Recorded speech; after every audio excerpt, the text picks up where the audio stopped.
తెలుగు రాష్ట్రాలలో ఉమ్మడి రాజధానిగా ఉన్న Andhra Pradesh section number 6 of AP reorganisation act ద్వారా ఆంధ్రప్రదేశ్ అండ్ తెలంగాణగా రెండు రాష్ట్రాలుగా 2014లో విభజించబడింది. కేంద్ర ప్రభుత్వం ఆర్టికల్ నెంబర్ 6 ద్వారా రెండు రాష్ట్రాలను ఏర్పాటు చేసింది. అదంతా మనకు తెలిసిన విషయమే. కానీ ఈ ఆర్టికల్ ఏర్పాటు చేసిన దాంట్లో గనక మనం ఆలోచన చేస్తే ఎక్కడా కూడా రాష్ట్రాలుగా విభజించమన్నారు తప్ప కులాలను తీసేయమని కానీ కులాల యొక్క టైటిల్ని మార్చేయమని కానీ ఎక్కడా కూడా దాంట్లో పొందుపరచలేదు. అలా చేయడానికి కూడా లేదు. రాజ్యాంగాలు ఉన్నాయి, చట్టాలు ఉన్నాయి. కానీ అక్కడ జరిగిన మిస్టేక్ ఏమిటంటే కేంద్ర ప్రభుత్వము ఆలోచన చేయలేదు, ఇక్కడున్న గవర్నర్ గారు కూడా పట్టించుకోలేదు, ముఖ్యమంత్రులు కూడా పట్టించుకోలేదు. ఇక్కడున్న తెలంగాణ భూభాగంలో ఉన్న ముఖ్యమంత్రి అప్పటి కల్వకుంట్ల చంద్రశేఖరరావు ఆయన ఆలోచనతోటి 138 ఉమ్మడి ఆంధ్రప్రదేశ్లో ఉన్న బీసీ కులాల నుంచి 26 బీసీ కులాలను ఒక్క జీవో నెంబర్ 3 ద్వారా తీసివేయటం జరిగింది. కారణాలన్నీ మీకు తెలుసు. ఈ విషయం తెలిసిన ప్రైమ్ న్యాయం గత 3 నెలలుగా ఒక ప్రత్యేక చర్చా కార్యక్రమాన్ని చేపడుతున్నాం. కారణం రాజ్యాంగ ఉల్లంఘన జరిగింది, జీవోలను కన్సిడర్ చేయలేదు. కొన్ని 60-70 సంవత్సరాలుగా వీళ్ళ రిజర్వేషన్ పొందుతున్నారు రాజ్యాంగాన్ని అనుసరించి.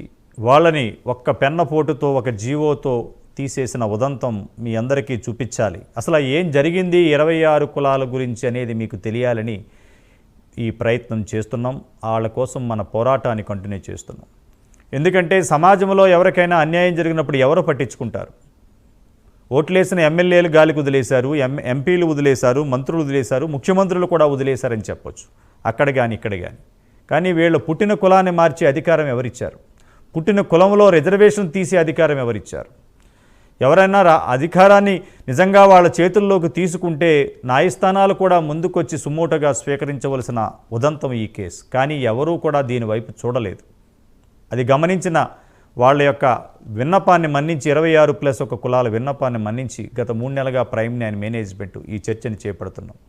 ఒక అడుగు ముందుకేసిన తెలంగాణ ప్రభుత్వం ముఖ్యమంత్రి రేవంత్ రెడ్డి కుకట్పల్లి బహిరంగ సభలో ఇచ్చిన మాట 26+1 కులాలను మా ప్రభుత్వం వచ్చిన నెల రోజుల్లోపే నేను తిరిగి చేరుస్తానని మేనిఫెస్టోలో కూడా పెట్టారు. మేనిఫెస్టోను దైవంగా భావిస్తారు అన్ని పార్టీలు. కానీ అదే మేనిఫెస్టోలో పెట్టింది ఇంకా 11-13 నెలలైనా కూడా ఇంకా వాళ్ళకి రిజర్వేషన్లో ఆ జాబితాలో చేర్చడానికి సమయం తీసుకున్నారు. ఏదేమైనా తెలంగాణ ప్రభుత్వం పీసీ ప్రైమ్ న్యాయం కథనాలకు స్పందించి నోటిఫికేషన్ ఇచ్చింది. BC commission members and chairman ప్రక్రియను పూర్తి చేశారు. ఇంకా లిస్టులో ఏర్పాటు చేయడానికి ఇంకా కాలయాపన చేస్తే 26+1 కులాలు ఒకటే అడుగుతున్నారు ప్రభుత్వాన్ని కానీ బీసీ కమిషన్ని. మా బాధలు విన్నారు, మా కష్టాలు విన్నారు, రాజ్యాంగ ఉల్లంఘన జరిగిందని మీకు జీవోలు చూపించాం, ఏదైతే బైఫికేషన్ యాక్ట్లో ఉన్న చట్టాలను చూపించాం, అయినా ఇంకా మీరు కాలయాపన చేయకుండా త్వరగా ఈ బీసీ జాబితాలో మా హక్కులని మీరు కాపాడితే రాజ్యాంగాన్ని కాపాడిన వాళ్ళు అవుతారు. డాక్టర్ బాబాసాహెబ్ అంబేద్కర్ రచించిన రాజ్యాంగాన్ని మీరు అమలు చేయమని కోరుతున్నాం. మేమేమి గొంతమ్మ కోరికలు కోరట్లేదు, కొత్తగా రిజర్వేషన్ అడగట్లేదు. మా రిజర్వేషన్ ఏదైతే ఉందో బీసీలుగా కొన్ని సంవత్సరాలుగా మేము ఆ రిజర్వేషన్ అనుభవిస్తున్నాం. రాజ్యాంగం ఇచ్చింది దాన్ని కాలరాసి మళ్ళీ మాకు రిజర్వేషన్ కావాలని మహానుభావ మాకు రక్షించని అడుక్కునే స్థితికి మమ్మల్ని తీసుకొచ్చే గత ప్రభుత్వాలు. కానీ అదంతా ఆలోచించిన ముఖ్యమంత్రి రేవంత్ రెడ్డి ఒక యంగ్ డైనమిక్ లీడర్గా వీళ్ళకి న్యాయం చేస్తాను అని చెప్పి మాత్రమే మాటిచ్చారు. కాబట్టి ఈ డిబేట్ని ఈ రోజున డిస్కస్ చేస్తున్నాం. ఎందుకంటే రాజ్యాంగాన్ని కాపాడవలసిన అధికారులు, మంత్రులు రాజ్యాంగాన్ని కనుక కాపాడకపోతే సమాజంలో సమతుల్యత వస్తే మాత్రం ప్రాంతాలుగా కులాల మధ్య చిచ్చు వస్తే దాన్ని ఆపటం ఎవరి తరం కాదు. అందుకే మనం ఈ చర్చని చేపట్టి ప్రభుత్వం త్వరగా దీన్ని ముందుకు తీసుకెళ్లి వీళ్ళకి న్యాయం చేయాలని కోరుతున్నాం. ఈ డిబేట్లో మీరు కూడా పాల్గొనాలనుకుంటే ప్రైమ్ నైన్ స్క్రీన్ పైన నెంబర్లకు ఫోన్ చేయండి. మీ సమస్యను మా ద్వారా ముఖ్యమంత్రి రేవంత్ రెడ్డికి తెలియజేయండి.